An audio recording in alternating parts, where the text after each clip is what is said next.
باقی جہاں تک فلسطین کا معاملہ، کشمیر کا معاملہ، فلاں کا معاملہ، ان معاملات کے بارے میں اچھی طرح سمجھ لیجئے کہ ایک نقطہ نظر یہ ہے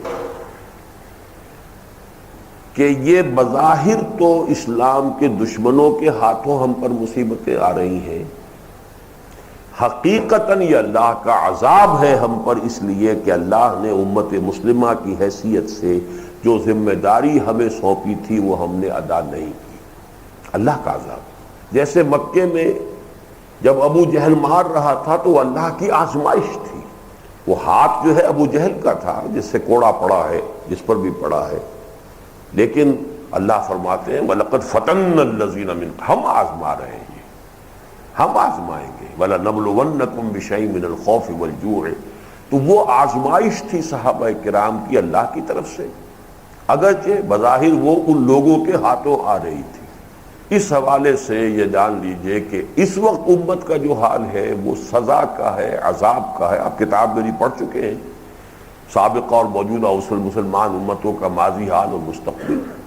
وہ امت جو اتنی لاڈلی پیاری تھی کہ یہاں تک پہنچ گئی، نحن ابناء اللہ واحباہ، ہم تو اللہ کے بیٹوں کے مانند ہیں، بڑے چہیتے ہیں، ان پر جو جو کوڑے پڑے ہیں اللہ کے عذاب کے۔ فَلِمَ يُعَذِّبُكُم بِذُنُوبِكُم بَلْ أَنتُم بَشَرٌ مِّمَّنْ خَلَقَ۔ ایسے ہی لاڈلے ہو تو تمہارے اوپر یہ کوڑے کیوں پڑتے رہے؟ کبھی اسیریوں کے ہاتھوں، کبھی نبوکڈنضر کے ہاتھوں، کبھی یونانیوں کے ہاتھوں، کبھی رومیوں کے ہاتھوں، کبھی جرمنوں کے ہاتھوں، ایک پر ایک کوڑا مزیدار پڑ رہا ہے۔ کیوں پڑ رہا ہے؟ تمہارے کرتوتوں کی سزا دے رہے ہیں، اس لیے کہ ہم نے تمہیں ایک اونچا مقام دیا تھا اور تم نے اس کے تقاضوں کو پورا نہیں کیا۔ بعین ہی وہی مسلمانوں کے ساتھ ہو رہا ہے اور شدید سے شدید تر ہوتا جائے گا جب تک کہ امت مسلمہ اس فرض منصبی کو ادا نہ کرے۔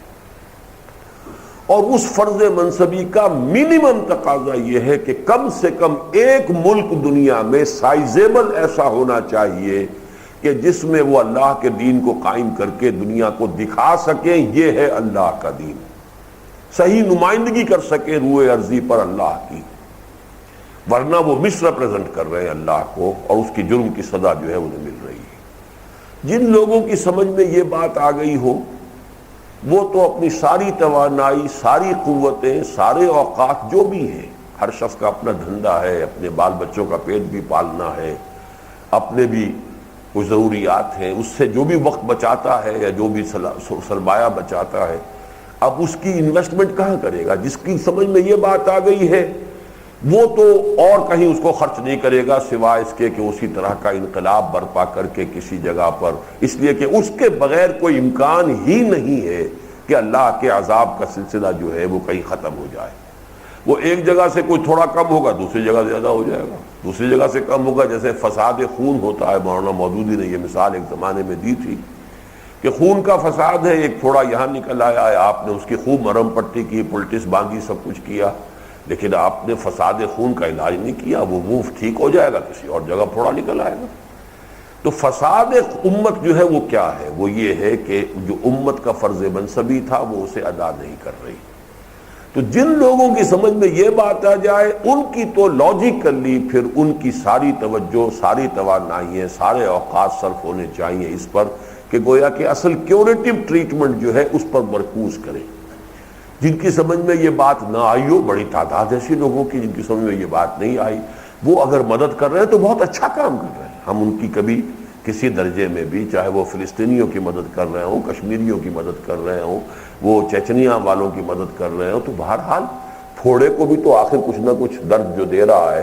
تو پلٹس باندھ کر یا کوئی اور اس کے اوپر ٹریٹمنٹ کر کے جو کم سے کم جو ہے جتنے درد ہو رہی ہے اس میں کوئی شدت میں کمی ہو جائے تو وہ برا کام نہیں ہے، کوئی غلط کام نہیں ہے۔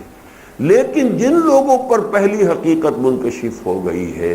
وہ بھی اپنی صلاحیتیں وہاں جھونک دیں گے تو اصل کیوریٹو ٹریٹمنٹ کا تو کوئی بندوبست ہوگا ہی نہیں۔